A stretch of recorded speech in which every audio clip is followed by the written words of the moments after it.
Assalamualaikum warahmatullahi wabarakatuh. Alhamdulillahi rabbil alamin. Wassalatu wassalamu ala ashrafil anbiya'i wal mursalin.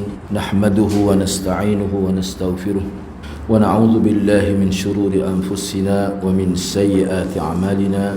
Man yahdihillahu fala mudilla lahu wa man yudlil fala hadiya lahu.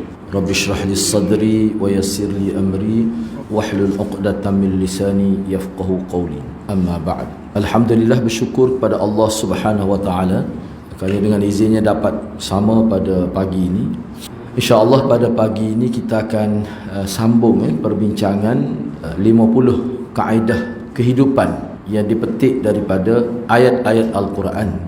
Kaedah yang kita akan bincang sebagai sambungan perbincangan adalah kaedah yang ke-20, muka surat 177, yang mana sebahagiannya telah kita bincang sebelum ini. Kaedah yang ke-20 ini iaitu potongan ayat daripada ayat 18 suratul Hajj. Wa may yuhinillah fama lahu min mukrim. Sesiapa yang Allah hinakan, maka tidak ada sesiapa pun yang mampu memuliakannya. Jadi perbincangan lepas, antara poin yang kita telah sebut, yang saya telah sebutlah, ayat ini yang pertamanya memberi maklumat kepada kita bahawa kehidupan ada mulia dan hina semuanya terletak di tangan Allah, terletak dalam qabdullah, ketentuan daripada Allah Subhanahu Wa Taala. Yang kedua, disebut juga dalam perbincangan lepas bahawa Allah sebut seperti mana dalam ayat ini bukan semata-mata nak menyatakan sesuatu, tetapi sebenarnya nak mengarahkan sesuatu. Jadi maknanya kalau kita nak supaya kita dimuliakan sama ada dunia dan akhirat, maka tidak ada pilihan kecuali satu sahaja, iaitu mana kita ikut perintah Allah. Sama ada perintah yang berbentuk sesuatu yang kita kena buat, ataupun perintah yang berbentuk sesuatu yang kita kena tinggalkan. Kalau kita buat dua perkara tu, insya-Allah kita akan dapat meraih mardatillah, sehingga akhirnya kita dimuliakan oleh Allah. Dan kita kena ingatlah yang ketiga, ayat ini walaupun Allah sebut wa may yuhinillah, sesiapa yang Allah hina tidak ada sesiapa yang boleh memuliakannya. Mafhum sebaliknya, sesiapa yang Allah muliakan tidak ada sesiapa yang boleh menghinanya. Itu mafhum mukhalafah, mafhum di sebaliknya. Jadi maknanya kemuliaan seseorang di dunia ini sebenarnya kerana Allah. Itu kerana Allah Subhanahu Wa Taala. Kalau Allah nak hina kita dengan sebab kesalahan yang kita buat, kita tak bertaubat daripada kesalahan yang kita buat, maka tidak ada sesiapa pun, walaupun sebesar mana orang itu, ataupun kita kata sehebat mana orang itu, dia tidak boleh buat. Hatta Nabi sendiri pun tak boleh nak muliakan kita bila Allah hina kita. Itulah yang dimaksudkan dalam ayat ini. Baik, sekarang ini kita nak bincang sebagai sambungan pada pagi ini muka surat 179 perkataan mukrim, yang mana mukrim dalam konteks ilmu morfologi lah ataupun ilmu sarah, dia ni termasuk dalam ismul fa'il, lafaz ismul fa'il daripada akrama yukrimu ikraman, mukrim maknanya orang yang memuliakan. Jadi kalimah mukrim ni kita nak faham kalimah yang Allah guna kepada dia. Mukrim dalam konteks ayat ni maknanya Allah lah. Wa may yuhinillah, sesiapa yang Allah hinakan, mana tidak ada sesiapa pun yang boleh memuliakan. Allah guna situ mukrim dalam konteks diri dia. Jadi bila Allah kata famalahu min mukrim, jadi mukrim tu asal dia daripada kalimah mana? Dia nak bincang tu supaya kita nampak dia punya kaitan asal kalimah itu. Cuba perhatikan teks ayat tentang lawan daripada kata di atas. Allah sebut famalahu min mukrim, wa man yuhinillah famalahu min mukrim, sesiapa yang Allah hinakan, famalahu maka tidak ada baginya, bagi orang yang Allah hinakan itu mukrim, sesiapa yang akan memuliakan itu. Jadi maknanya mukrim dalam konteks ni maknanya Allah hak hakikat, dan orang lain tu kalau ada pun dengan izin Allah. Jadi mukrim tu asalnya daripada kalimah mana dan apa maknanya. Baik, cuba kita tengok lafaz al-karam. Karam tu kalau dalam bahasa Arab dia panggil masdar. Masdar dia daripada karuma, daripada karuma yakrumu. Bak karuma lah kalau ngaji ilmu bina kalimah, dia panggil bak karuma yakrumu. Dia ada beberapa masdar. Masdar ni kalau bahasa Melayu kita ni kata terbitan. Karaman wa karamatan. Baik. Jadi karam, kalimah al-karam merupakan satu perkataan yang mencakupi semua kebaikan dan kemuliaan. Itu dari sudut fiqhul lugh. Kalimah Al-Karam tidak saja memberi makna pemberian atau seorang yang sangat dermawan. Sebab seorang yang sangat dermawan ini dalam bahasa Arab disebut karam juga. Kerana memberi kepada orang lain adalah kesempurnaan kebaikan. Al-Karam bermakna melimpahnya kebaikan. Sesuatu yang baik, terpuji, boleh juga disebut sebagai Al-Karam. Jadi Allah SWT berfirman, dan apakah mereka tidak memperhatikan bumi? Ini boleh rujuklah ayat 7 surah Asy-Syu'ara itu. Awalam yarau ilal ard kam ambatna fiha min kulli zaujin karim. Zaujin karim. Dia sebut zaujin karim. Tu bahasa Arab ni parut juga sebenarnya kalau kita silap faham. Kalau kita tak tengok, kalau kita tengok dalam kamus zauj, maknanya suami. Zaujun karim makna suami yang mulia. Sini bukan makna begitu. Cuba tengok maksud dia. Awalam yarau ilal ard, apakah mereka tidak lihat kepada bumi itu? Kam ambatna fiha min kulli zaujin karim. Berapa banyakkah yang kami tumbuhkan, mana tumbuh-tumbuhan di bumi itu, pelbagai macam tumbuhan-tumbuhan yang baik. Jadi Al-Karim, zaujin karim, makna tumbuhan-tumbuhan yang baik, yang berguna untuk manusia. Ada setengah manusia tahu khasiat dia, ada setengah manusia tak tahu khasiat dia. Jadi nak tahu tu mesti melalui kajian. Hak nak sebut di sininya Allah guna karim. Mana pada pokok pun Allah guna karim, pada manusia pun Allah guna karim. Jadi karim di sini maksudnya yang banyak memberi kebaikan. Itu maksudnya. Penggunaan kalimah tu. Padahal bila kalimah ni digunakan, maknanya nisbah kepada Allah digunakan juga. Nisbah kepada manusia digunakan juga. Nisbah kepada pokok kayu pun digunakan juga.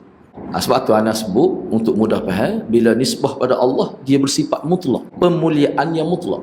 Mutlak ni maksudnya bila Allah muliakan seorang, tak ada seorang pun boleh hina dia. Walaupun seluruh manusia cuba nak hina dia, tak boleh. Sebab apa? Sebab mutlak. Tapi kadang-kadang kalau kita dimuliakan oleh manusia, tidak mutlak. Orang boleh hina dan kemuliaan itu boleh hilang, macam-macam. Di sini ayat ni sebenarnya, perbincangan ni sedang mengarah kita supaya kita kena bergantung kepada Allah untuk dapat kemuliaan dengan cara menjunjung titah perintah Allah juga. Tak ada pilihan lain. Itu dalam kerangka pemikiran orang Islam. Baik, seterusnya. Kalau kita tengok dalam surah Al-Hujurat, Ibnu Qutaibah mengatakan maksud dari semua jenis yang baik. Sebab ada pokok ni yang tidak baik untuk kita, memang Allah buat. Jadi mana kena pilih. Sebab itulah sebenarnya kalau kita baca dari buku falsafah Islam lah, kenapa pokok yang Allah buat ni ada setengah-setengah tu dia membahayakan manusia. Sebenarnya hak tu nak suruh manusia memilih. Sebab memilih ni dia perlu pada ilmu pengetahuan. Sebenarnya ayat ni nak mengarah supaya kita berilmu, salah satunya. Dan bila kita berilmu, kita boleh nampak lagi lah. Pokok tu kadang-kadang nampak baik untuk kita, sebenarnya tak baik pun. Tak baik pun. Jadi nak tahu tu macam mana? Ilmu. Jadi seseorang yang hidup di dunia ni, kalau dia berilmu, dia akan paling maju berbanding orang lain. Sesiapa yang berilmu, dia boleh mengambil faedah daripada kejadian Allah ni lebih banyak daripada orang yang jahil. Ilmu ni ada ilmu hasil kajian, ada ilmu hasil daripada pengalaman, banyak pula ilmu itu. Jadi mengikut Ibnu Qutaibah, dia kata maksud zaujin karim ni maknanya dari semua jenis yang baik. Hak nak di sininya karim tu maknanya baik. Baik di sini maknanya pokok tu, bila kata pokok baik untuk kita makna faedah. Jadi nak boleh faedah ni dia kena tahu. Herba ni kalau kita tidak tahu cara penggunaan dia, tak ada baik untuk kita walaupun baik sebenarnya. Di situlah terletaknya ilmu pengetahuan. Nak dunia pun ilmu, nak akhirat pun dengan ilmu. Jadi nak kedua-duanya lagilah dengan ilmu. Dia mengarah ke arah tu. Daripada situ dia akan tumbuh pula. Orang panggil dia segi kaedah tauhid. Kita akan nampak Allah segala-galanya. Al-Quran sendiri menyatakan bahawa di antara manusia itu ada orang-orang yang mulia di sisi Allah dan ada di antara mereka yang hina. Sepopokoklah, ada yang baik, ada yang tidak baik, tapi kebanyakannya baik. Jadi nak tahu tu kena ada ilmu. Begitu jugalah manusia sebagai salah satu kejadian Tuhan, ada yang baik, yakni orang yang Allah muliakan. Ada orang yang tidak baik, yakni orang yang Allah hina. Seperti mana firman Allah dalam surah Al-Hujurat ayat 13. Sesungguhnya orang yang paling mulia, inna akramakum indallah atqakum. Orang yang paling mulia di antara kamu ialah orang yang paling bertakwa. Ana nak terjemah gini ayat ni. Allah kata orang yang paling baik di antara kamu ialah orang yang paling banyak menjunjung titah perintahku. Perintah Tuhan ni ada dua. Al-amru bil fi'li wal amru bit tarki. Perintah supaya kita buat, dan ada juga perintah Allah suruh kita tinggalkan. Jadi semua tu boleh pahala. Jadi jauh mana seseorang hamba itu boleh melaksanakan titah perintah Allah, itulah tahap ketinggi dia. Semakin banyak, semakin tinggi, semakin bertakwa. Jadi apa maksudnya? Sebab itulah ulama kita sebut, makna nak dapat kemuliaan ni kena melaksanakan sesuatu. Kena melaksanakan sesuatu, tak duduk saja. Dalam agama kita, ayat ni sebenarnya dia nak menjurus, nak mendidik kita. Bila kita nak kebaikan dalam agama, kita kena buat sesuatu. Apa yang kita kena buat itu? Ikut perintah Tuhan, meninggalkan larangan Tuhan. Semua itu adalah merupakan perbuatan, dan hal itulah yang dimasukkan amal saleh. Baik, seterusnya Allah juga berfirman, ini dalam ayat yang sedang kita bincang, wa man yuhinillah, sesiapa yang Allah hinakan, fama lahu min mukrim, maka tidak ada sesiapa yang boleh memuliakan. Sesungguhnya Allah berbuat apa yang dia kehendaki. Innallah yaf'alu ma yasha. Allah ni dia buat sesuatu dia kehendaki, walaupun manusia tak setuju. Bila Allah nak memuliakan seseorang, orang itu melakukan amal soleh cukup syarat. Kadang-kadang orang nak hina orang, tapi Allah nak mulia, akan jadi mulia orang itu. Ana sebut dulu contoh. Ingat ana cerita orang jahat tu, sehingga dia dibuat daerah. Lama dah dia dibuat daerah. Teruk. Pak ya, ana malah nak cerita lah teruk dia. Sehingga kalau dia nak keluar daripada daerah yang dibuat tu, dia kena buat laporan pada polis. Dia nak keluar, baru boleh. Kalau tidak, tak boleh. Tiba-tiba ke kampung tu, pakai jubah, pakai serban. Kejut habis orang. Mana berubah ratu ni? Daripada jin hak jahat jadi malaikat ni, tak ada lagi tu. Sehingga orang tu panggil makan dia. Jadi keluarga nak tanya dia, apa jadi berubah ni? Mana jadi pelik? Dia atas kisah beli. Dia pergi tu, bobok tablet jamu nasi biryani, nasi goreng, sotak lah. Kena hal tu, jadi semaya dia. Semaya Jumaat. Lepas semaya Jumaat tu, setiap hari dia. Akhir sekali jadi ahli masjid. Moga dia orang kaya. Rumah dia besar. Sebilik seorang anak dia. Akhir sekali dia support untuk pengimarahan masjid tu. Dia pakai serban ni, jubah ni selepas dia keluar setahun. Bukan keluar 3 hari. Setahun. Hak anda nak sebutnya, insya-Allah dia dapat ni. Jadi bila dia keadaan gitu, dia klik kapur pun dia semaya, jadi ahli jemaah berubah. Sehingga orang tak dengar keburukan dia masa muda dia tu. Orang tak sebut. Daripada orang takut pun dia orang berani ajak mari makan, orang tu ajak, ini ajak, orang memuliakan dia. Tu nak ayat begini. Bagaimana orang ni dia mati dalam keadaan baik gitu. Dia ni dapat maghfirah. Kadang-kadang orang sebut jahat tapi dia ni baik. Jadi orang tak dengar. Bagaimana dia ni berubah daripada teruk. Hak anda nak sebut sini, kadang kita tak tahu keadaan orang ni bila dia akan berubah. Perubahan itulah yang dimasukkan mana karim, dan orang itu telah dapat mukrim, telah dapat karamah. Siapa yang beri karamah pada itu?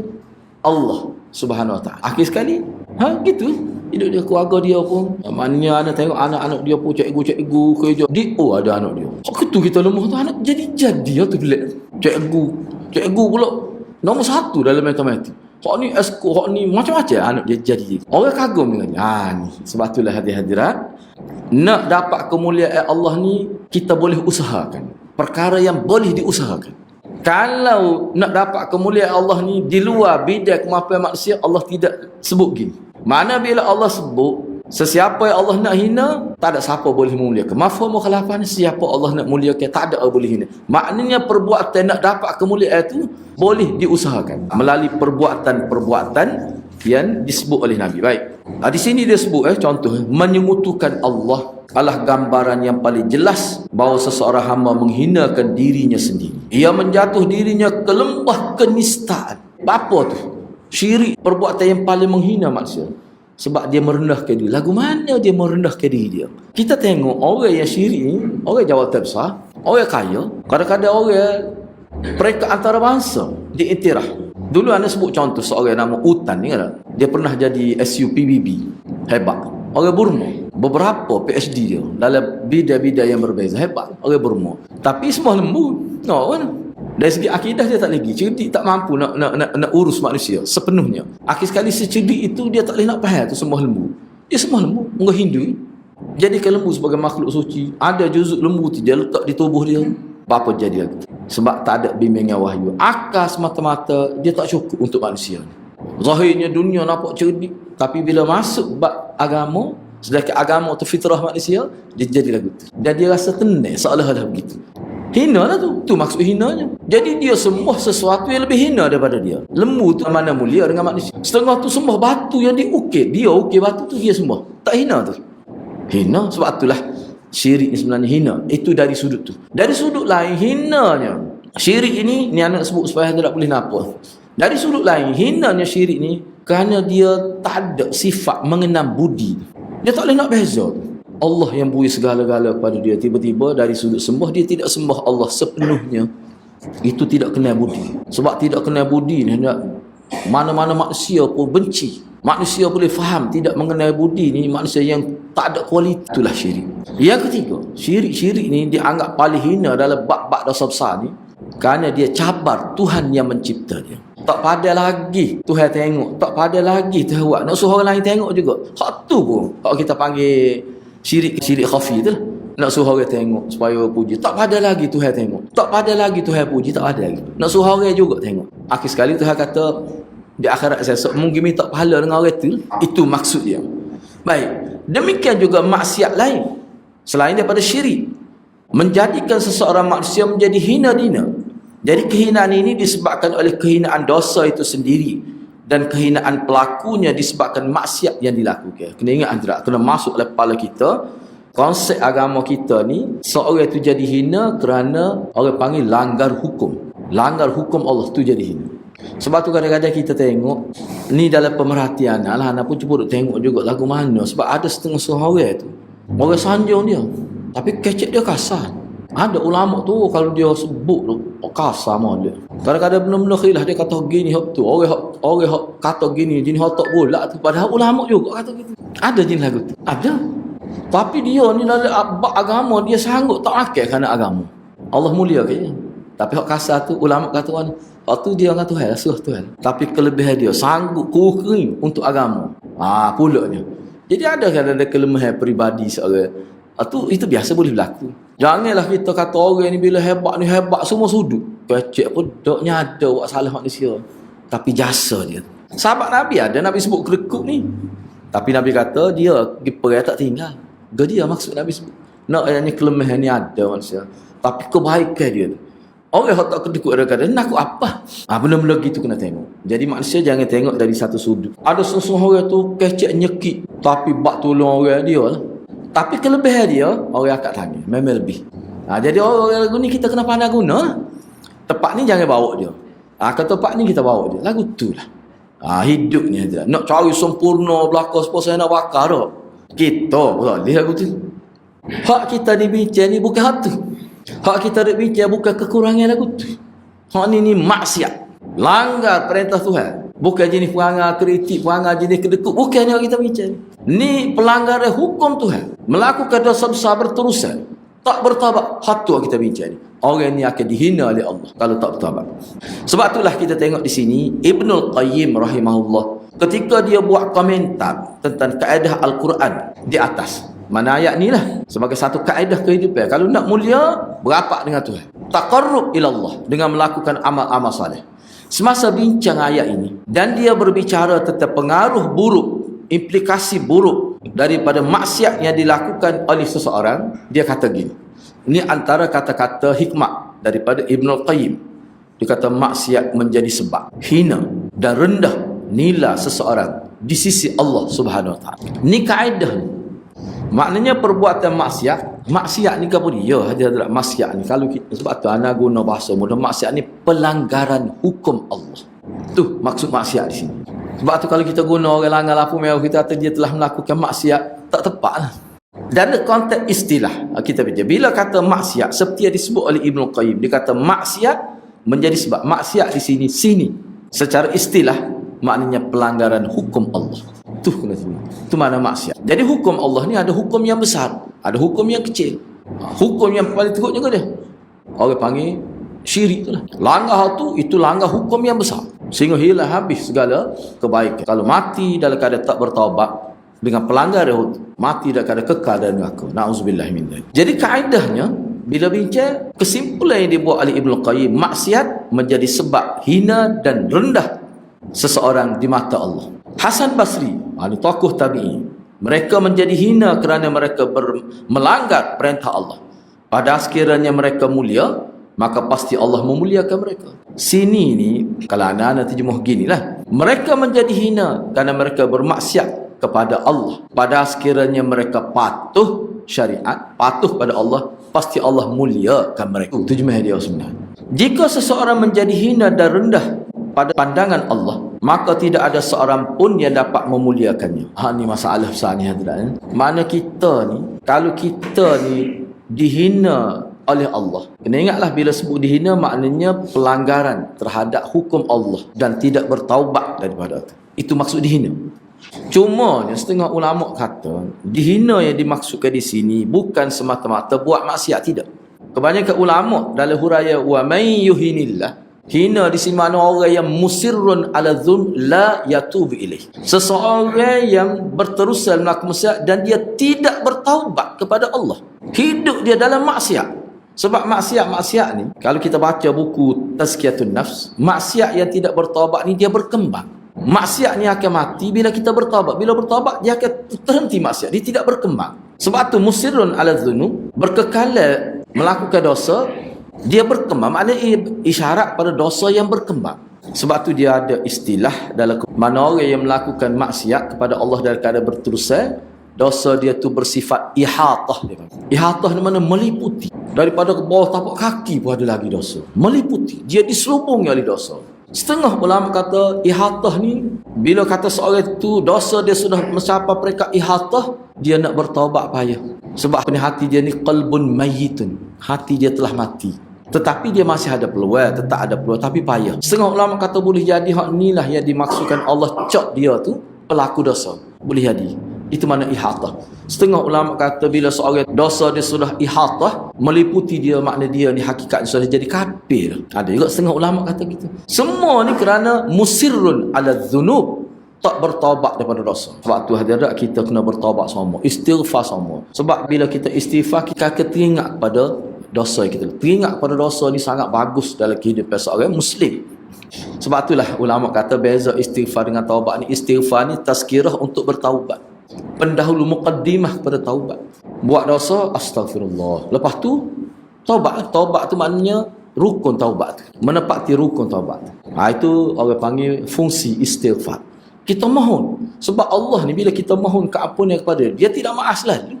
Dia tengok pula dosa kita lagu mana. Sebab tu ulama sepakat ni, rukun taubat ni hak asas dia ada 3. Ingat? Cuma kalau berkait kita dosa dengan manusia, dia tambah selagi jadi 4. 3 tu apa dia? 3 tu pertama sekali dia panggil an-nadam. An-nadam maknanya menyesal. Ulama bincang pula nak menyesal ni, seseorang tu hati dia tu maknanya mengakui hak dia buat tu dosa, kena ada hak tu. Sebab tu setengah ulama kata an-nadam dia bermula dengan insaf, keinsafan. Selagi tak ada keinsafan, dia tak akan menyesal.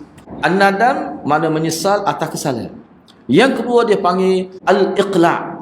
Al-iqla' ni maknanya menjauhi punca dosa. Buat apa aku jadi tak semaya? Buat apa aku jadi gini? Buat apa sebab ni? Kena tahu. Yang ketiga dia panggil al-azmu, nekat untuk tidak mahu mengulangi. Itu kalau kesalahan kita dengan Allah Subhanahu Wa Taala. Tapi kalau kesalahan kita dengan manusia, dia tambah selagi, maknanya kita kena minta maaf. Al-af, minta maaf dengan orang yang kita buat salah tu. Kalau melibatkan harta, kena kembali ke harta dia. Sehingga ulama bincang dalam kitab fiqh, kalau harta tu dia guna dia kena runding untuk bayar macam mana. Ansurai ke? Kalau tuan ni kata tak, dia mau ambil harta kawan, dia mau kena jual harta dia. Kawan nak semula stokor gitu, dia kena buat. Kalau tidak, Tuhan tak maaf gitu. Mana istighfar dia tidak diterima oleh Allah Subhanahu Wa Taala. Kalau melibatkan dia menjatuhkan maruah seorang, dia kena perbetulkan balik. Kena buat kenyataan kepada siapa maklumat tu sampai. Sebab tu lah ni hadirat, kalau kita fitnah tu, bila fitnah ni dia kena sebut. Fitnah dalam medsos kita kata, semua orang tahu. Kena betul balik dalam medsos. Hak saya sebut dulu, berkenaan orang ni, begini-begini, saya tarik balik. Itu kekhilafan saya, galak, saya minta maaf. Kena sebut. Kalau tidak, tak dapat maghfirah daripada Allah. Tu syarat dia. Syarat dia. Hak ni tak ada khilaf di kalangan ulama. Tak ada khilaf. Cuma ada perincian. Misalnya, kita sekira kita ambil kita sebagai, kalau kita fitnah seorang, kita yakin orang itu tak tahu kita fitnah dia, nama dia buruk tapi dia tak tahu. Setengah ulama kata tak perlu minta maaf dengan dia, cuma kita perbetulkan isu. Sebab dia tak tahu, kita tak perlu minta maaf. Tapi wajib kita bersihkan nama dia. Dulu kawan sebut tentang dia ni tak betul, minta maaf, kawan salah. Kawan salah. Tapi kalau kawan tu sudah terkesan dengan fitnah itu, dia pun sudah malu sah. Waktu kena minta maaf dengan dia dan kena bersihkan nama dia. Payah hadirat bila kesalahan kita dengan manusia ni. Apa yang nak sebut gitu tu? Supaya istighfar kita tu ada nilai. supaya istighfar kita tu ada makna. Kalau tidak tak ada, dia minta maaf dengan Allah. Sedangkan kita buat dengan manusia. Kawan tu siapa lari tak klik kapung, malu. Tak boleh. Tu berat sikit masalah. Jika seseorang menjadi hina dan rendah di mata Allah, maka tidak ada sesiapa pun yang dapat memuliakan. Seperti mana Allah berfirman, "Wa may yuhinillah fama lahu min mukrim, innallaha yaf'alu ma yasha." Sesiapa yang dihinakan oleh Allah, maka tidak ada seseorang pun yang boleh memuliakannya. Allah ni dia akan buat apa yang dia nak buat. Walaupun pada zahirnya manusia menghormat dan memujinya kerana suatu keperluan dan kepentingan atau takut akan gangguan dan ancaman, padahal dalam hati mereka orang itu begitu hina dan keji. Kadang-kadang berlaku dalam dunia ni, seseorang itu jahat tapi orang puji dia. Orang itu suka rupanya kes dia ada harta, kes dia ada pangkat. Sini disebut dengan terang. Ini masih lagi kata-kata Hasan Basri ni. Dia orang jahat ni. Jangan kita ingat bila dia jahat, bila orang memuliakan dia, dia tersenara sebagai orang yang Allah hina. Tidak. Orang memuliakan dia tu kerana nak dunia ya. Dalam hati orang itu lagu mana. Sebab itulah hadirat, dulu timbul satu isu. Lepas semaya mayat ni, Tok Imam kata apa yang kita nak katakan kepada mayat ni tak gitu. Biasa kan? Semua kata baik. Ya ke? Lagu mana kalau hak itu penjenayah? Dia tu mati pun kena tembak polis. Lagu mana?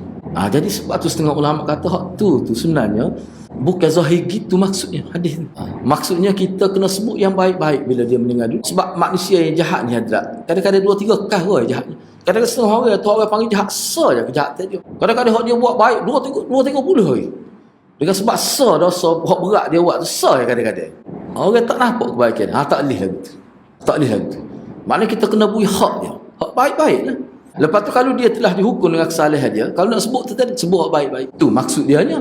Bukan suruh-sebut gitu nak kata, kita peneng muka kawan ni kena tembak polis lah. Dia merompok lah. Nak kata baik lagu mana? Nengu juga kita. Nah, bukan lagu tu. Doa pada Allah. Sebab dia masih Muslim, masih mukmin.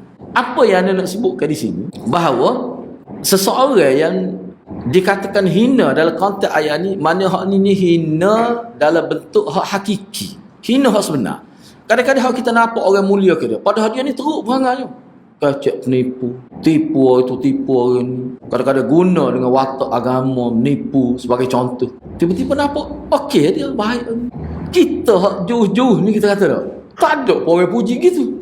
Hakikat sebenarnya hak ni, Hasan Basri kata orang buat baik pada dia tu kerana nak sesuatu. Ya. Sebab tu dia kata dalam hati orang tu, sebenarnya orang tak sih. Sebab tu orang lagu ni bila dia miskin, bila dia jatuh pangkat, hidup seperti orang biasa, orang tak pilih. Lalu orang tak bisa halal. Bahkan orang kata padang dengan muka. Orang kata gitu. Tapi kalau orang tu miskin, tapi dia ni orang baik, orang tak hina dia. Tu kita kena faham. Bapa jadi gitu. Allah nak ayatnya aku buat gitu. Nabi kena lodoh atas muka. Aku nak kata teruklah. Tapi tetap mulia Nabi buat apa? Sebab dia taqarrub, nilai taqarrub pada Allah tu tinggi. Hak ni hadrat penting dah kita faham. Sebab tu dia letak ni sebagai kaedah kehidupan. Jadi kalau kita nak hidup dunia baik, akhirat pun baik, mesti kita baik dengan Allah. Kalau tidak tak dapat. Walaupun kita ni siapa peringkat orang panggil yang di-Pertuan Agong, sultan. Tapi kalau kita tidak baik dengan Allah dalam konteks yang sebenar, hina kita di hari akhirat. Allah tak kelih pun jawatan dunia. Hak tu maksud dia. Jadi kata Hasan Basri lagi, walaupun pada zahirnya manusia menghormati dan memujinya kerana suatu keperluan. Kadang-kadang orang mulia dia kerana keperluan, kepentingan atau takut kepada kedudukan dia. Mungkin dia ketua, dia ada penyokong yang kuat. Orang takut pada dia. Gitu. Tapi dalam hati orang ni benci. Nak tunggu dia jatuh pangkat. Tu. Ibnul Qayyim berbicara tentang akibat dan dampak buruk yang disebabkan oleh maksiat. Kata Ibnul Qayyim. Ni dalam konteks ayat ni lah dia bincang ni. Allah akan menghilangkan kewibawaan pelaku maksiat dalam hati-hati manusia.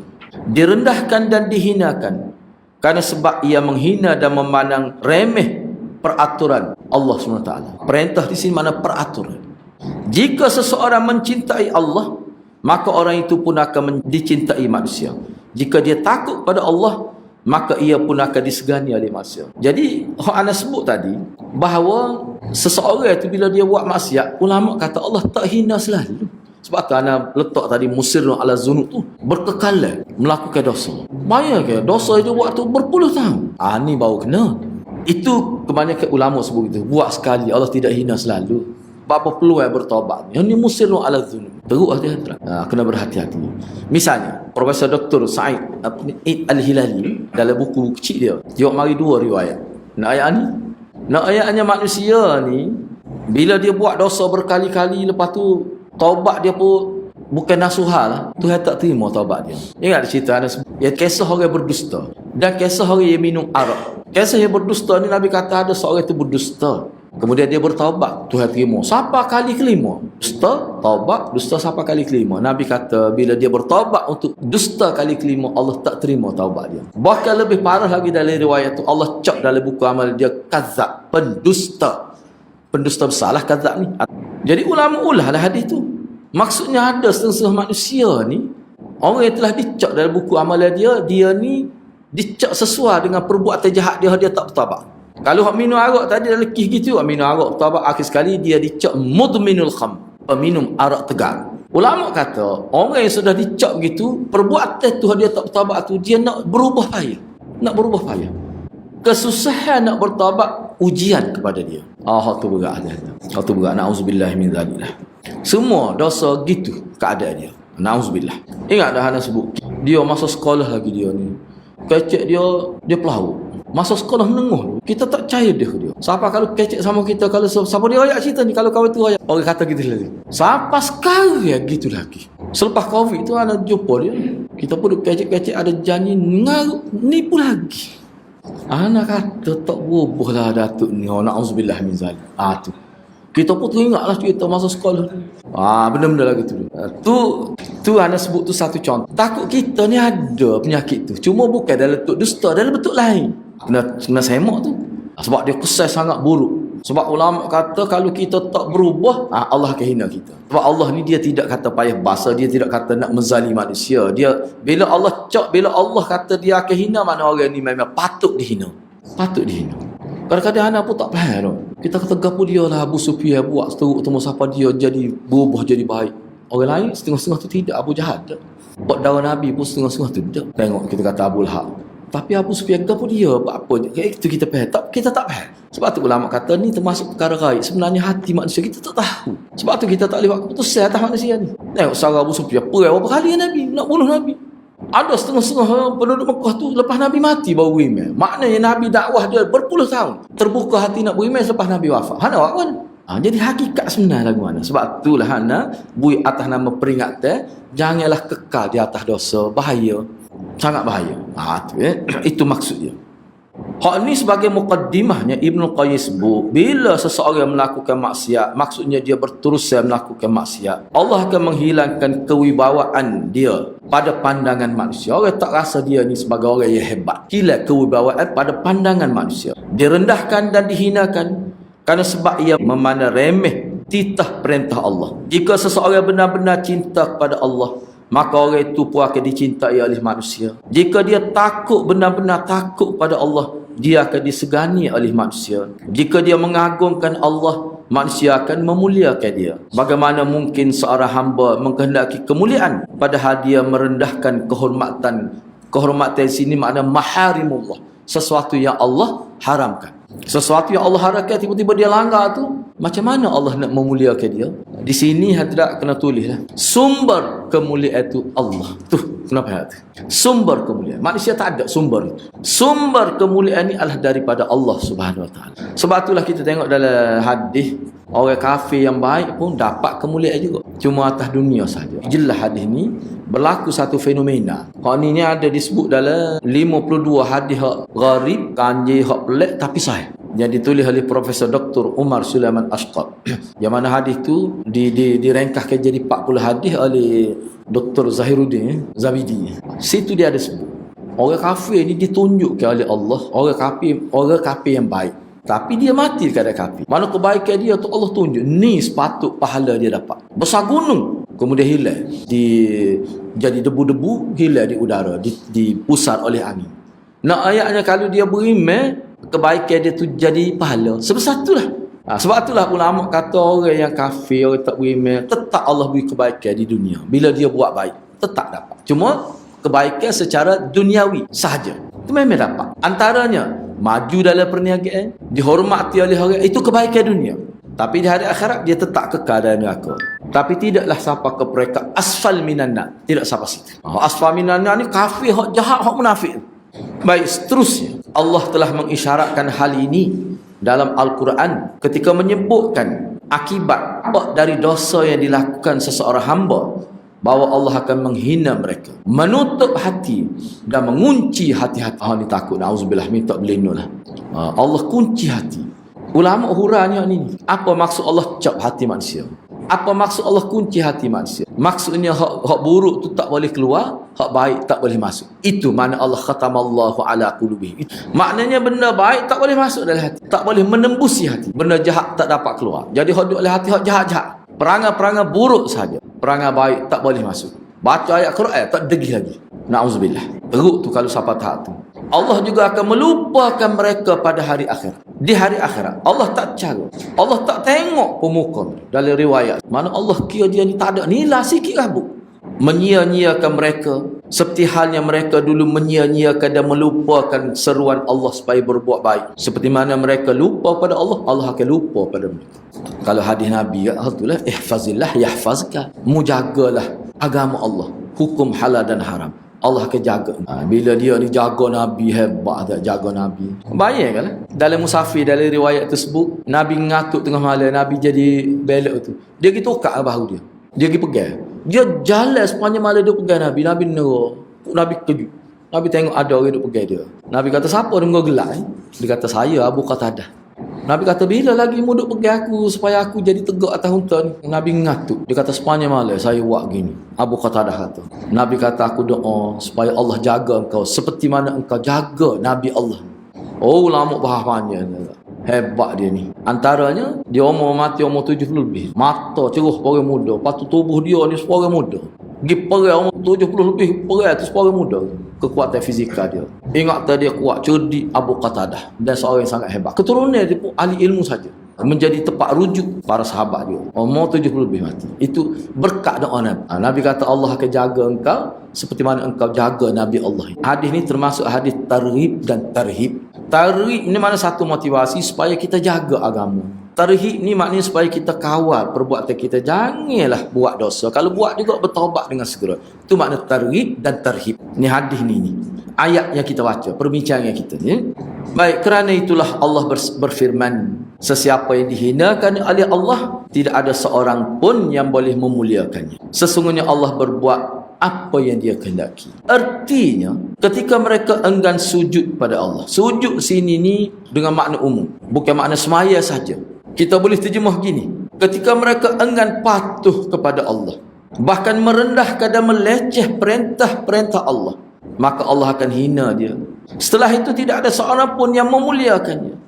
Kerana sesiapa yang boleh memuliakan seseorang ketika Allah, kerana tak ada seorang pun yang mampu memuliakan seseorang apabila Allah sudah menghinakan seseorang, ataupun tidak ada sesiapa yang boleh menghinakan seseorang apabila Allah telah memuliakan seseorang. Itu maksud dia.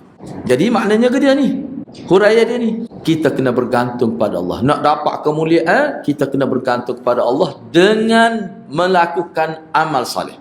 Juga di antara kesan buruk daripada maksiat yang dilakukan oleh seseorang hamba adalah ia akan terhalang mendapat pujian dan sanjungan. Gelaran atau nama yang baik berubah menjadi nama yang hina dan kecil. Gelaran yang disematkan pada dirinya seorang mukmin. Ini gelaran besar, ni gelaran mukmin, salih, muttaqi, ta', muti', akan hilang gelaran-gelaran ini.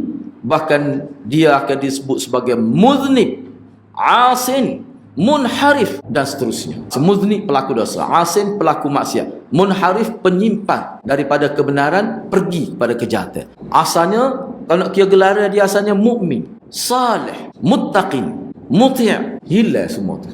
Sebab tu hadirat Nabi sebut bagaimana manusia ni setengah-setengah tu dia tengok kedudukan manusia ni langit dengan bumi jauh, atas dunia nampak hebat. Tiba-tiba di hari akhirat duduk bersama Haman dan Qarun. Dia panggil ashabus shimal. Na'udzubillah. Dia cerita dan habis sebut sebelum disembelih binatang sebagai isyarat akan berakhir kematian. Lepas ni tak ada dah mati. Peristiwa tu berlaku selepas manusia semua selesai menjalani hisab di mahkamah Allah. Sudah tersenara ahlul yamin dia panggil. Ahlul yamin ni makna orang duduk sebelah kanan. Ni para dengan nabi-nabi, para rasul, siddiqin, syuhada. Tak ada istilah bangsa, tak ada dah. Baik, hak di sebelah kiri panggil ashabus shimal, hak duduk bersama Haman, Qarun, Firaun. Situ dalam huraian ulama, manusia ni jadi terpinga-pinga. Dah hari tu Nabi sebut yaumul hasrah, hari penyesalan. Terpinga-pinga lah ke mana? Sebab dia tengok orang ni dulu ni atas dunia ni hebat ni. Orang puji dia, orang sanjung dia. Dia ni ulama dulu. Tiba-tiba duduk dalam zumratus shimal, kumpulan kiri. Kejut. Semua ikut. Rupanya teruk sangat ni. Hak tu lah dia. Tu bahaya lah. Tu maksud dia tu. Jadi pangkat tu dicabut dah. Daripada dulu orang panggil soleh, orang tak tahu. Tapi lepas tu orang panggil dia ni orang musik, penjahat. Munharif, penyimpang dari kebenaran. Mujrim, penjenayah dia. Kejut habis orang. Sebab tu, kalau kita tak mahu berada sebagai ashabus shimal, nak duduk ashabul yamin, ni dapatlah kemuliaan dengan cara mengikut sunnah Rasulullah sallallahu alaihi wasallam. Nama-nama di atas adalah gelaran-gelaran fasik. Tadilah muznib, asin, munharif. Munharif tu mana orang yang menyimpang. Gelaran nama-nama di atas adalah gelaran. Akhirnya nama ni dia merupakan gelaran terburuk yang mengundang murka, neraka, kehidupan yang hina dina.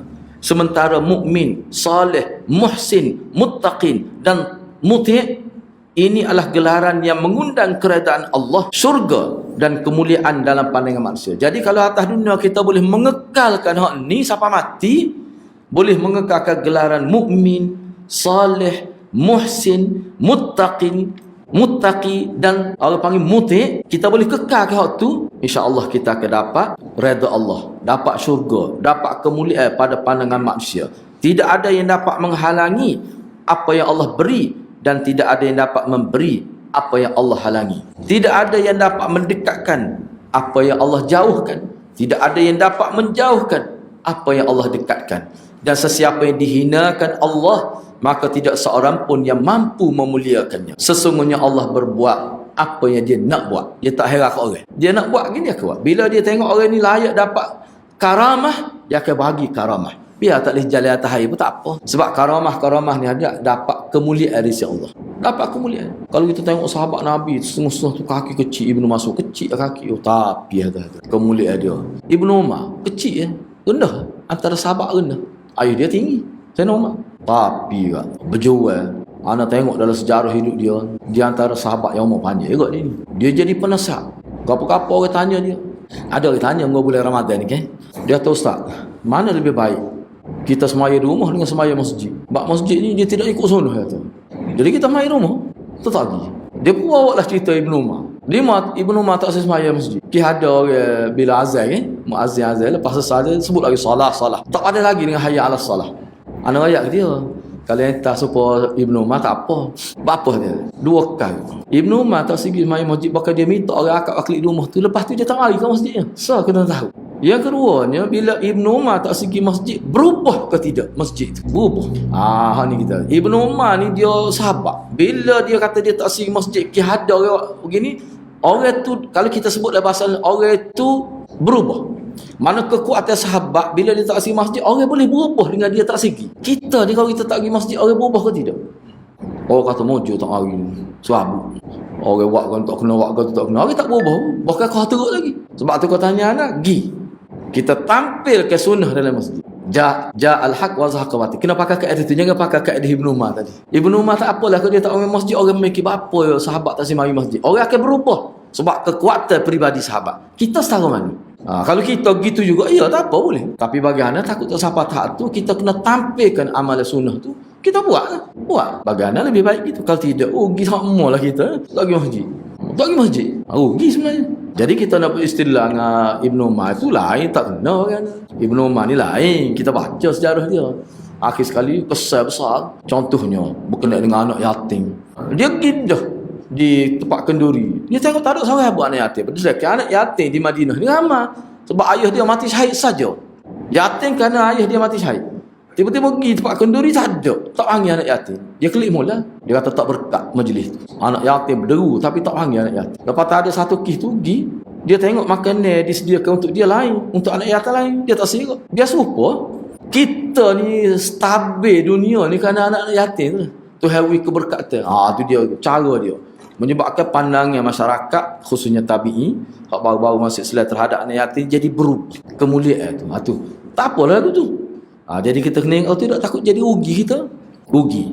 Sebabnya dalam ulama sebut atau kalau tu imam tu ada buat maksiat, tapi tidaklah sampai ke mereka jadi sesat. Barak je tidak, cuma adalah lagi.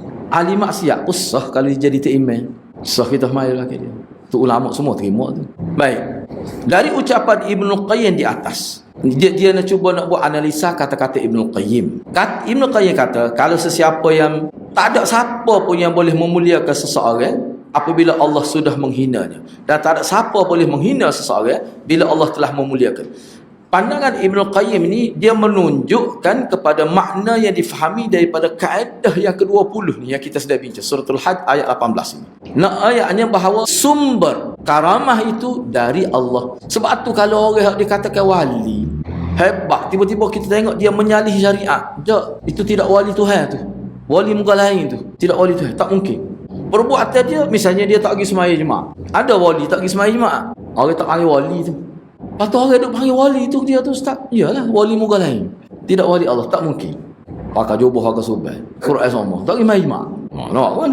Anak kata tu tidak wali Allah tu.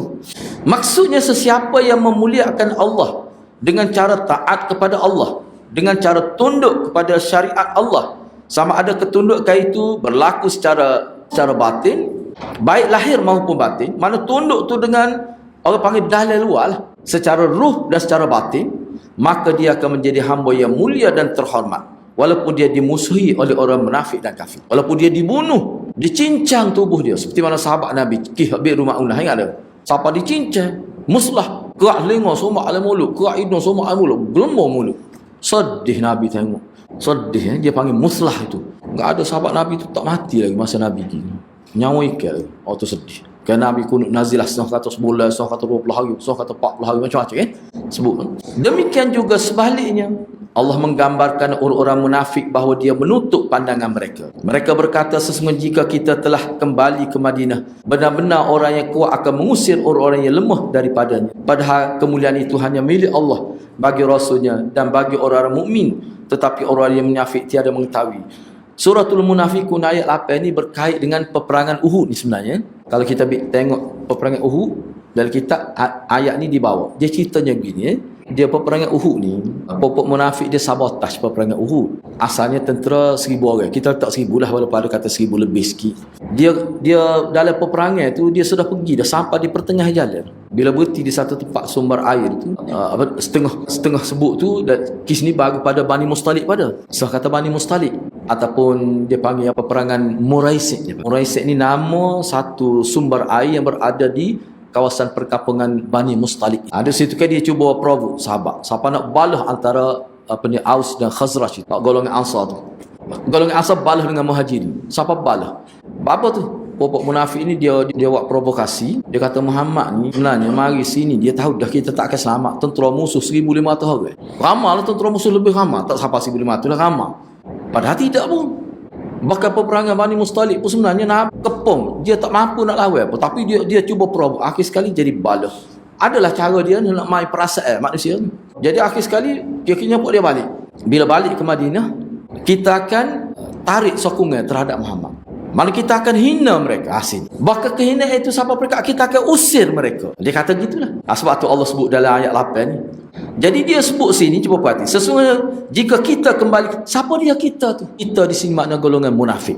Bila kita kembali ke Madinah, benar-benar orang yang kuat. Orang yang kuat ni maksud dia lah pokok munafik. Setengah ulama kata puak munafik dan orang-orang yang asal Madinah. Muhammad ni dia mari tempat kita, dia jadi ketua. Tak boleh. Dia mari tempat kita, dia pula pengarah kita. Kita jadi pengikut dia. Tak boleh. Dia main perasaan kita. Bila balik ke Madinah, orang yang kuat akan mengusir orang yang lemah. Jadi orang yang kuat tu maksudnya penduduk Madinah, termasuk dia. Orang yang lemah tu adalah Muhajirin yang pergi ke sana. Dia kata gitu. Allah sebut, padahal kemuliaan itu hanya milik Allah. Puak munafik tak boleh nak beri kemuliaan kepada orang. Tak boleh. Bagi Rasulnya, bagi orang mukmin kemuliaan. Tetapi orang-orang munafik tak tahu gapo kecek tu. Dia ingat ke dia yang menentukan orang ni mulia, orang ni dia ingat dia. Tak. Allah kata Allah. Maksudnya orang-orang munafik itu tidak pernah mengetahui Mana orang yang berhak dapat kehormatan dan kemuliaan? Hak sebenar. Tak faham maksud dah orang munafik. Bukankah Allah juga berfirman, janganlah kamu bersikap lemah dan janganlah pula kamu bersedih hati, padahal kamulah orang-orang yang paling tinggi darjat jika kamu orang-orang yang benar. Mana provokasi, penghinaan orang kafir itu, jangan kita jadi lemah kan itu. Kita ni kan ahlullah. Kita ni kan ahlullah. Mana orang yang patuh pada Allah mesti orang yang mulia. Tak okay, orang Tuhan hina. Ni kita ni proses nak memperkukuhkan kaedah ni. Akhirnya, bagaimana mungkin seorang mukmin berasa hina dan berasa rendah, padahal mereka lah pribadi yang kuat dan kukuh, memiliki manhaj yang lurus, memiliki ketinggian, memiliki ni jadi ikutan dan menjadi role model yang luhur dan mulia, iaitu Rasulullah. Kita ni ada ikutan. Siapa dia ikut kita? Qudwatun hasanah, Nabi lah. Baik, orang munafik ni siapa dia ikutan dia? Bobok Yahudi ni siapa dia ikutan dia? Disebut sebenarnya antara sebab pokok Mekah ni jadi beralih daripada pandangan negatif pada Nabi menjadi pandangan positif pada Nabi. Setengah tu masuk Islam, ramai masuk Islamnya selepas Nabi berhijrah. Apa jadi gitu? Salah satunya kerana faktor akhlak pemimpin. Dia tengok Nabi ni, dia tengok Abu Jahal, dia duduk banding Abu Jahal dengan Nabi. Oh, tak boleh nak hatuk lah aku tu. Kalau kita ikut Nabi ni, tengok, tak ada pun nak ambil kepentingan masyarakat. Dia pun susah sepuluh orang lain. Dia lebih susah. Tak ada kepentingan. Jadi pemimpin, tak ada kepentingan. Hak ni jadi pemimpin penuh dengan kepentingan. Tengok di Taif. Hak dia jaga kebun-kebun pemimpin Quraisy ni. Siapa dia? Hamba-hamba abdi. Sebab tu mereka ni kaya-kaya. Sebab hamba abdi ni tak bayar gaji. Tak ada. Muhammad ni tak ada begitu. Anak dia pun tak ada pembantu rumah, Fatimah. Jadi benda-benda gitu menyebabkan manusia berfikir. Hak mana hak betul sebenarnya? Kita nak kata ajaran tu betul, kena tengok dulu siapa bawa dia tu. Muhammad ni kita kena ajak kecil lagi. Orang Jew. Akhir sekali mereka mula fikir. Sebab Abu Jahal dia ni banyak menipu dalam perniagaan. Orang ada segi banyak perkara lah. Baik, cuba tengok. Apakah orang-orang beriman menyedari bahawa mereka adalah orang-orang yang memiliki izzah, kemuliaan. Dan kemuliaan yang sebenarnya ada lagi kah? Hak lain yang sebenar. Tak ada orang Islam tak ada izzah yang sebenarnya. Tentu selama mereka menunaikan kewajipan-kewajipan Allah yang Allah bebankan pada mereka sebagai hukum taklifi, selagi mereka tunai hak tu, mereka lah orang yang dapat izzah. Penulis menutup perbahasan kaedah yang ke-20 ini dengan satu ungkapan indah daripada Syekhul Islam Ibn Taymiyah rahimahullah. Kata Ibn Taymiyah, kemuliaan itu ada pada melazimkan istiqamah. Dan ayatnya, kemuliaan itu ada pada orang yang konsisten melakukan kebaikan. Tak mungkin dapat kemuliaan orang yang tidak istiqamah buat baik. Cara Allah memuliakan seseorang adalah dibimbing menuju kecintaan dan redha Allah. Nak dapat cinta Allah, nak dapat redha Allah, mesti ikut sunnah Nabi. Istiqamah sunnah Nabi. Dapatlah cinta Allah dan redha Allah. Jadi, iaitu taat kepada Allah. Nak dapat cinta dari redha Allah ni, caranya adalah dengan taat kepada Allah dan Rasul, menyayangi kekasih Allah dan memusuhi musuh-musuh Allah.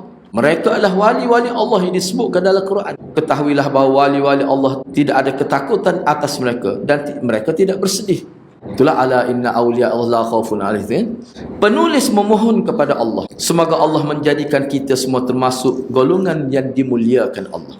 Juga kita mohon kepada Allah supaya Allah berkenan memuliakan kita dengan menganugerahkan ketaatan yang berterusan serta tidak menghina kita dengan melakukan maksiat berterusan. Kita minta.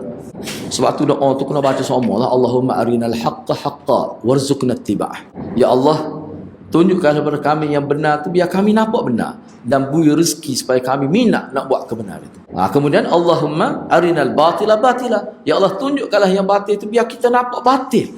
Warzuqna ijtinabah, dan beri peluang supaya kita menjauhi yang batil itu. Kena doa semua. Aisyah kata Nabi nak kali semaya baca sebut semua tu.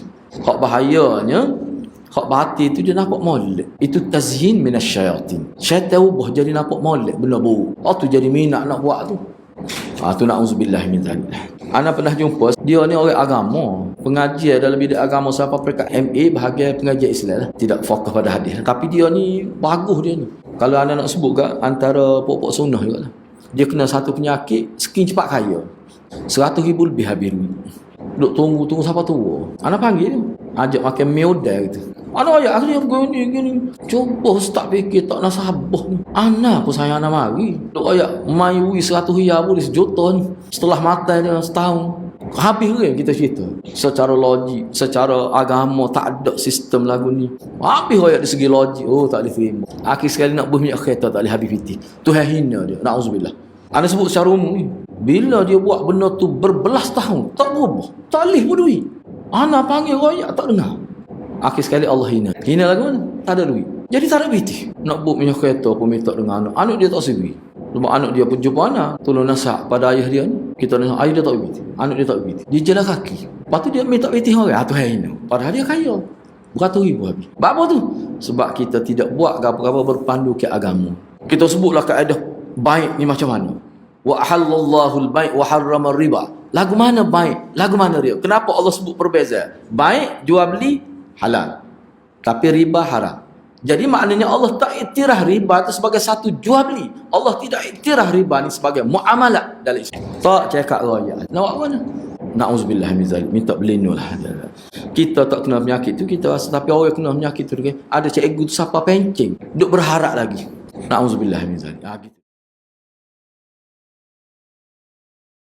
Kemudian bab seterusnya tu, ya ayyuhalladzina amanu taqullaha wa kunu ma'as sadiqin. Ni kaedah yang ke-21. Wahai orang-orang yang beriman, wahai orang-orang yang beriman, ittaqullah wa kunu ma'as sadiqin. Okey, kita ambil terjemah sini. Wahai orang-orang yang beriman, bertakwalah kepada Allah dan hendaklah kamu bersama orang-orang yang benar. Ayat ni kalau kita nak terjemah, kita boleh terjemah gini. Terjemah sekali dengan pemahaman. Ya ayyuhalladzina amanu, wahai orang-orang beriman, wahai orang-orang yang beriman, beramallah dengan amal yang saleh kerana Allah. Wa kunu ma'as salikin, dan hendaklah kamu sentiasa bersama dengan orang-orang yang benar. Sebab kalau dalam ayat Quran mengikut kaedah usul lah, bila sebut orang beriman gitu saja, dia termasuk dengan amal soleh. Beriman dan amal soleh. Umumnya begitu. Tapi hak ni bila sebut ya ayyuhalladzina amanu, wahai orang-orang yang beriman, ittaqullah. Bertakwalah kepada Allah. Ini ni mana beriman dan juga beramal soleh. Beramal soleh tu diibaratkan dengan ittaqullah. Mana orang beriman yang tidak melakukan amal soleh, dia tidak akan tersenarai sebagai orang-orang yang sadiqin. Tak mungkin. Jadi mana nak dapat title sadiqin, bukan sekadar beriman, tapi beramal salih. Itu pemahaman mudah daripada ayat ni. Lepas tu perbincangan tu kemudianlah insya-Allah. Hak ni lagu mana ayat ni sebagai satu kaedah ni? Atau kita bincang kemudian. Jadi hak untuk kaedah 21 ni boleh fokus pada ayat 119 surah At-Taubah. Cuma petikkan dia ya ayyuhalladzina amanu ittaqullaha wa kunu ma'as sadiqin. Poin utama daripada kaedah ni, makna kalau kita nak dapat title sadiqin, mesti melalui proses beramal setelah beriman. Mesti. Tak dapat tidak. Sebab tu kalau kita tengok kaedah ni kata, semua dia akan menjuruh kepada hak tadi kot. Nak jadi mulia di sisi Allah tu bukan sekadar sebab orang beriman pun ada yang masuk neraka. Sebab apa? Tak cukup amalan. Bahkan dalam riwayat Nabi sebut Nabi kata satu fenomena berlaku di hari akhirat. Kalau seseorang tu tak cukup amalan dia, bila ditimbang di mahkamah Allah, keluarga tak boleh bantu. Nabi pun tak boleh bantu keluarga dia, kecuali dengan syafaat yang diizinkan oleh Allah. Kena berhati-hati. Jangan kita bermodalkan keturunan. Jangan. Bahaya. Dia boleh merosakkan, dia boleh menyebabkan kita khayal hidup. Tidak berpijak pada bumi nyata. Dia boleh merosakkan masa depan kita hari akhirat.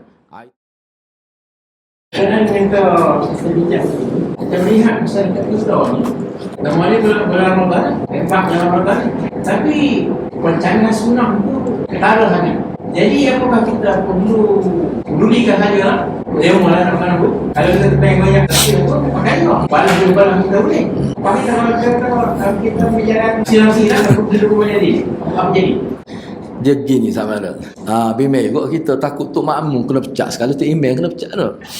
Takut kena pecah makmum ni berat juga. Dia gini sama. Bagi anda mudah ya. Ingat Nabi sebut tu kata. Kita kena balik. Syekh Utsaimin urang ni memang menarik ya. Itulah hadis tu mar'a minkum munkarat kan falyughayyir bi yadihi fa illam yastati fa bi lisanihi fa illam fa bi qalbi. Tu dia kata hak tu adhaful iman. Ana nak bicara sini gapo dia maksud ubah dengan hati tu. Dan disebut ke hak tu adhaful iman, dikatakan adhaful iman. Selemah-lemah, gapo dia maksudnya? Syekh Utsaimin dia berkata ketiga-tiga tu ubah dengan perbuatan, dengan tangan tu maknanya dengan kuasa. Enggak, kita ni tak ada kuasa. Bahkan orang berkuasa pun kadang-kadang buat juga benda-benda bid'ah. Kita tak mampu buat. Ni sepuasa masuk di masjid misalnya, ada buat, kita belajar lain, tiba-tiba kita tengok amalan jadi lain. Jadi nilai ukuran kita ni hak Nabi buat tu macam mana, hak ulama buat tu macam mana. Jadi kita kadang-kadang ada dilema, nak pergi ke tak sempat sebut sana lah.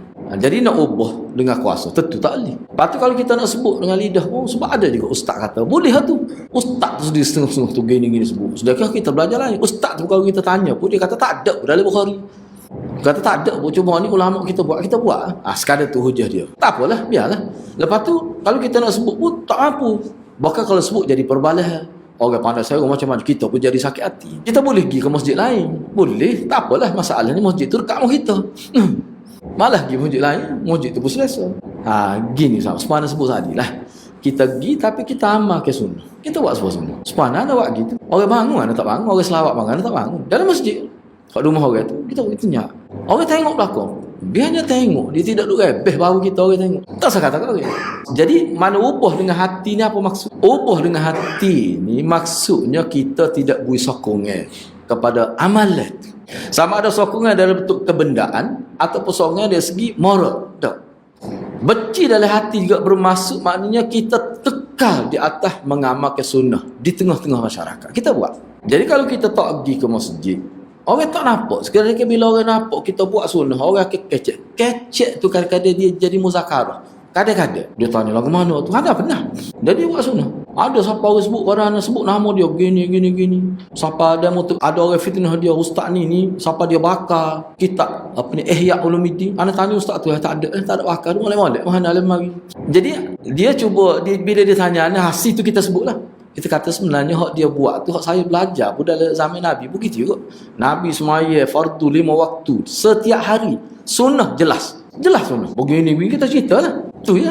Kita tak kata pun amal tak usah kata amalan ni bid'ah tak usah duduk dia dulu. Kita pamer ke hak sunnah. Misalnya Ustaz Mak pergi masjid, kekalkan hubungan baik sebab kalau rosak hubungan payah dah kita nak sampai ke agama. Kekalkan hubungan baik, kita buat seperti mana amalan sunnah. Orang yang tidak marah sangat pada kita kecuali kita ni orang panggil jenis mulut celupar. Macam kita menghukum masyarakat sedangkan masalah ni masalah ustaz, bukan masalah orang kampung. Bagaimana kita bawa hak benarnya gini. Lepas tu dia mau nak kita ikut. Apa hak kita belajar gini. Lepas tu dia nak kata ke apa, baik tak saya jawab dia. Manusia akan berubah. Manusia yang dia akan tengok apa buat lagi. Lepas tu dia tengok pula dari YouTube, rupanya ada juga orang kata gini. Lepas tu dia tengok situ dia berlaku muzakarah secara tidak langsung. Tu ya kita naknya. Sebab zaman Nabi wayak orang tak berimeh, setengah tu berimeh lepas Nabi wafat. Ana awal masalah terima kebenaran ni hadrat bukan kerja kita. Sebab tu ulama dia bagi kedua. Proses penyampaian ni berlaku dalam bentuk orang panggil lisan dan dia panggil lisanul hal, mana kita bercakap, berhujah, berdiskusi. Itu bagi orang mampu. Sesatu lagi lisanul hal. Sama ada dengan lisan qauli. Selagi lisanul hal ni kita buat, kita tak kecek, kita tunjuk yang sunnah. Dia isu paling besar lah ni orang belajar sunnah takut nak tunjuk sunnah. Tu isu besar. Takut orang kata. Kalau lagu tu maknanya dalam kategori tadi mar'a minkum munkara tu kita tak ada tiga-tiga. Sedangkan Nabi kata orang benci dalam hati ni dikatakan adhaful iman tu benci dalam hati ni maksudnya dia tidak akan beri sokongan dalam apa bentuk tetapi dia amal. Gak kalau berkait dengan semaya Jumaat ni ada di masjid itulah. Di rumah kita semaya Jumaat tak serupa dengan masjid. Gak banyak amalan-amalan kita berkait dengan masjid. Tiba-tiba kita tak pergi atas dasar tu. Padahal itulah peluang kita nak tunjuk sunnah. Kita tunjuk sunnah bukan dengan lidah. Kita memahamkan pada masyarakat atas sunnah bukan dengan bahasa tapi dengan perbuatan kita. Kadang-kadang lisanul hal afsahu min lisanil maqal. Ulama kata kadang-kadang hak kita tunjuk lebih nyata, lebih kuat lagi pengaruh dia daripada kita sebut kadang-kadang. Amal tu bila tak boleh sebut, tak boleh nak ubah dengan kuasa tak boleh sebut, cara tadi tetap akan berubah. Masalahnya kadang-kadang orang itu tidak faham. Dia kata saya pun tak sokong tapi dia duduk depan kali bila buat program yang tak pakar tu. Jadi maknanya ada sokongan moral. Kena buat. Anak-anak buat gitu. Kalau kita duduk depan usah tambah tapi kita buat sebab kita ngaji. Kalau kita tanya kita rakyat, tak tanya kita tak rakyat. Sebab kita tahu dah kalau rakyat jadi masalah. Jadi kalau dia mau tanya kita rakyat habis. Gitulah sama Tak suruh jadi kuda-kuda ulun dak serau perut dah. Buat tu. Tugas kita ni dia ada limit dia. Tak sewak lebih. Tuhan tidak fardukan kepada kita lebih daripada kemampuan kita. Gitu ialah.